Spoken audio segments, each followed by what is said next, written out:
Hi, this is Yolanda Van Veen, and in this segment we're going to talk about how to prevent weeds from growing in a new garden plot.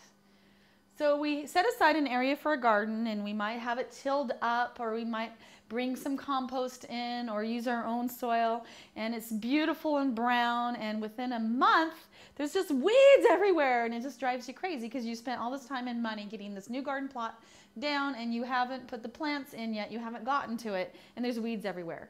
But there's a few simple rules that you can follow, or simple methods that you can stop the weeds from growing. The easiest is laying down newspaper or cardboard or anything that you can do to stop the weeds from getting sunlight. Even if you lay down plastic strips, anything that you can do to stop the soil from getting any kind of light is the best way to do it. And by pulling the weeds periodically, it takes a lot of time, but it's always easy to do. And what I've been doing too is I've got a big compost pile, and anytime that the new garden plot starts to get a lot of weeds on it, I just take a lot of the compost out of the compost pile and just put a thin layer on top of the weeds.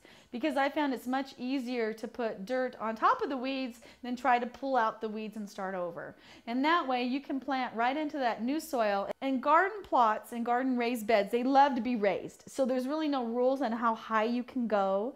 So just by adding leaves and adding branches, a lot of times even if you've got trees that are down from the winter, by putting those branches on your new garden plots, you'll stop the weeds from coming up as well. So anything that you can do to cover the soil will prevent the weeds from coming up. And then that way, when you are ready to plant, the soil will be really nice, there won't be weeds, and then your garden will grow lush immediately.